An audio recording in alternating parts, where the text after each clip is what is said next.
Assalamualaikum warahmatullahi wabarakatuh. Perkenalkan, nama saya Rahma Indriani dengan NIM 4101420191. Di sini saya akan memaparkan mengenai jawaban mengenai UTS bimbingan dan konseling saya.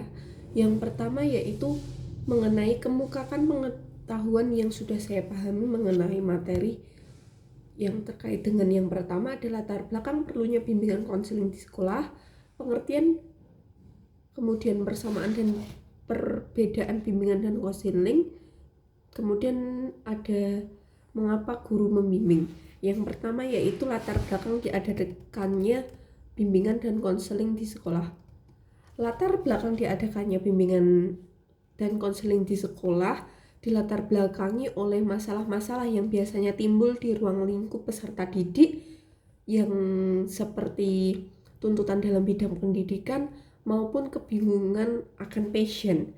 Kemudian oleh karena itu dibutuhkannya pemberi nasihat yang mampu memberikan runtutan jalan yang benar yang diperlukan oleh peserta didik sehingga kita dapat membantu mereka dalam menyelesaikan masalahnya. Yang kedua ada pengertian dari bimbingan dan konseling. Pengertiannya yaitu adalah suatu layanan bantuan yang dilakukan oleh seorang konselor kepada klien atau peserta didik agar klien tersebut dapat memahami mengenai dirinya sendiri, mengambil keputusan, memahami potensi yang ada pada dirinya, serta mengetahui cara mengembangkan potensi yang dimiliki itu serta bertanggung jawab akan setiap keputusan yang diambilnya. Kemudian persamaan dan perbedaan bimbingan dan konseling. Persamaan yang pertama yaitu bimbingan dan konseling sama-sama sebagai proses bantuan yang diberikan pada individu dalam rangka untuk memecahkan masalah, mengarahkan dan menghadapi suatu masalah. Yang kedua yaitu memiliki tujuan yang sama yaitu untuk mengembangkan kepribadian, memandirikan suatu individu dan dapat memantau untuk mematuhi norma-norma yang berlaku di masyarakat. Kemudian ada perbedaan yaitu yang pertama, bimbingan yaitu memberikan informasi dan pencegahan terhadap suatu masalah, akan tetapi konseling itu yaitu bantuan tatap muka yang diberikan untuk mengatasi suatu masalah. Yang kedua ada dari segi tenaga. Dari segi tenaga, bimbingan itu diberikan oleh seorang guru, orang tua, atau orang dewasa yang ada di sekitarnya. Kemudian kalau konseling itu hanya dapat dilakukan oleh tenaga khusus yang memiliki keahlian dalam bidang konseling. Kemudian ada mengapa guru membimbing. Ada 9 peranan guru dalam membimbing, yaitu yang pertama menjadi informator, kedua motivator, ketiga direktor, kemudian inisiator, lanjutnya yaitu transmitter, kemudian lagi ada fasilitator, kemudian ada mediator, dan yang terakhir ada evaluator. Karena seorang guru yang merupakan orang dewasa terdekat dengan peserta didik selain orang tuanya atau keluarga terdekatnya, dalam keseharian tentunya banyak waktu yang dihabiskan oleh peserta didik di sekolah, sehingga diperlukannya guru untuk memberikan bimbingan terhadap peserta didik. Oleh karena itu mengapa guru membimbing itu berdasarkan latar belakang tersebut. Kemudian ada urgensi BK, kedudukan BK, 3 wilayah atau penyelenggaraan pendidikan formal, keunikan dan keterkaitan tugas guru dan konselor. Yang pertama yaitu urgensi BK. Urgensi BK dalam pendidikan itu ada 6, yaitu upaya memfasilitasi peserta didik agar mampu mengembangkan potensi diri dan mencapai tugas perkembangannya.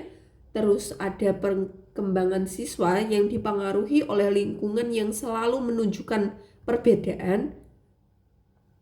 Lalu ada bimbingan dapat membantu siswa mengembangkan potensinya dan memfasilitasi mereka untuk mencapai kompetensi kemandirian.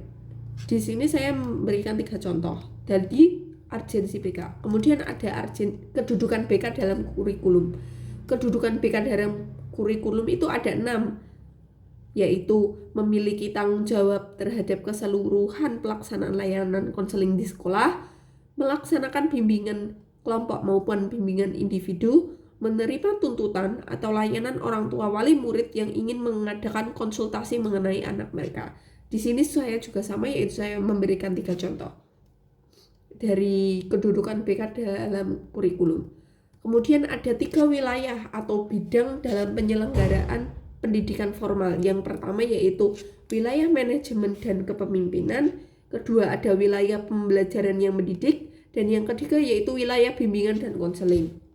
Kemudian ada keunikan atau keterkaitan tugas guru dan konselor. Dilihat dari tugas-tugasnya dalam bimbingan dan konseling, yaitu membantu guru BK dalam melaksanakan layanan bimbingan dan konseling di kelas yang menjadi tanggung jawabnya seorang guru. Kemudian kita bisa ikut serta dalam konferensi kasus. Kemudian kita dapat menginformasikan kepada guru mata pelajaran mengenai peserta didik yang harus diperhatikan secara khusus. Kemudian ada tujuan dan fungsi dan orientasi BK. Tujuan adanya bimbingan dan konseling yaitu berupaya untuk membantu konseling, di mana tujuan bimbingan konseling ini terkait dengan beberapa aspek dalam kehidupan. Terus yang pertama yaitu memberikan konseling terhadap aspek pribadi hingga sosial.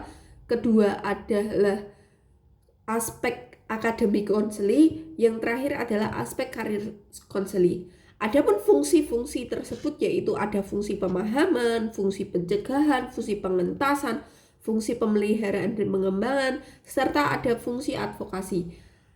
Yang terakhir ada orientasi bimbingan dan konseling merupakan pusat perhatian seorang konselor terhadap pasiennya dalam proses pelayanan konseling. Orientasi utama dalam bimbingan konseling itu terbagi menjadi 3, yaitu orientasi perseorangan, orientasi perkembangan, dan orientasi dalam masalah. Kemudian ada asas-asas dan prinsip-prinsip BK. Asas-asas itu dibedakan menjadi 12, yaitu yang pertama ada asas kerahasiaan, kedua kesukarelaan, ketiga keterbukaan, keempat kegiatan, kelima kemandirian, keenam kekinian, ketujuh kerahasiaan, dan kedelapan kedinamisan, kesembilan keterpaduan, 10 kenormatifan, 11 alih tangan, dan yang terakhir asas Tutwuri Handayani. Prinsip-prinsip di BK juga ada 4, yaitu yang pertama yang berkenaan dengan sasaran layanan, yang kedua ada berkenaan dengan permasalahan individu, ketiga ada program pelayanan, dan yang keempat yaitu tujuan pelaksanaan pelayanan. Kemudian yang kedua adalah kemukakan bantuan apa saja yang sudah saya berikan kepada orang atau individu lain. Apakah bantuan yang Anda berikan dapat dimasukkan sebagai kegiatan pembimbing dan berikan alasannya. Saya membantu sepupu saya yang saat itu kebingungan akan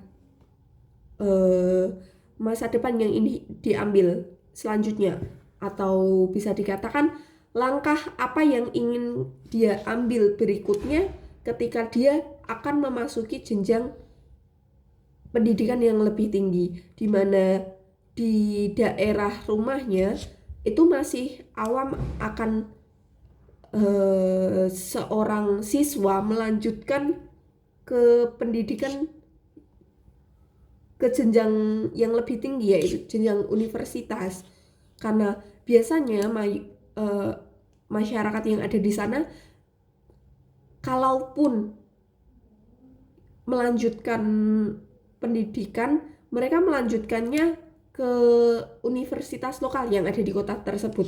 Mereka tidak memiliki bayangan bahwa mereka mampu untuk mencapai universitas-universitas yang ada di luar kota seperti UNES contohnya, sehingga saya memberikan wawasan kepada sepupu saya, saudara saya tersebut, bahwa kamu mampu untuk melanjutkan ke sekolah yang lebih tinggi ke depannya. Kemudian langkah-langkah apa saja sih yang harusnya saya persiapkan nih dari awal, ketika akan melanjutkan ke jenjang yang lebih tinggi. Jadi hingga saat ini, walaupun belum jadi untuk melanjutkan ke jenjang yang lebih tinggi pada tahun ini, akan tetapi saya juga bisa memberikan alternatif lain atau kegiatan lain yang bisa mengisi waktunya, serta memberikan sebuah ilmu, kegiatan apa yang bisa dilakukan ketika kita tidak bisa melanjutkan pendidikan ke jenjang lebih tinggi di tahun ini, seperti itu. Dan menurut saya bantuan yang saya berikan itu dapat dimasukkan dalam kegiatan membimbing, karena saya memberikan arahan serta saya memberikan alternatif lain apabila saudara saya tidak bisa masuk di tahun ini, seperti itu. Kemudian yang terakhir adalah gambaran terkait penerapan pengetahuan antara lain tentang tujuan BK, fungsi BK, orientasi BK, dan asas-asas BK. Nah, dari contoh yang nomor 2 tadi, itu kan merupakan salah satu gambaran terkait penerapan juga, di mana saya tujuan BK yang sudah disebutkan sebelumnya, yaitu memberikan bimbingan dari berbagai aspek kehidupan konsuli terhadap pribadi hingga sosial, terus pribadi akademik, dan aspek dari karir konselikan. Yang pertama kan aspek pribadi hingga sosial, di mana ketika saudara saya itu mengikuti kegiatan lain yang dapat dia lakukan selain belajar, dia dapat berinteraksi dengan sosialnya, sehingga dia dapat pengalaman-pengalaman lain selain pengalaman yang sudah dia alami, mengenai pengalaman yang sudah orang-orang alami melalui sosialnya tersebut, serta menjadikan seorang pribadi yang mudah tidak menyerah misalnya, dan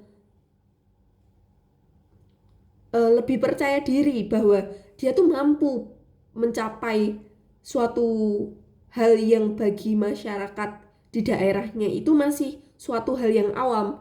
Dan yang kedua mengenai aspek akademi konseli, di mana saat ini saudara saya itu berada di kampung Inggris, mengenai akademik, di mana mengenai kehidupan belajarnya, selain dia harus belajar untuk mempersiapkan masuk ke jenjang universitas, dia juga dapat ilmu lain yang dia dapatkan dari kampung Inggris yang dia datangi tersebut.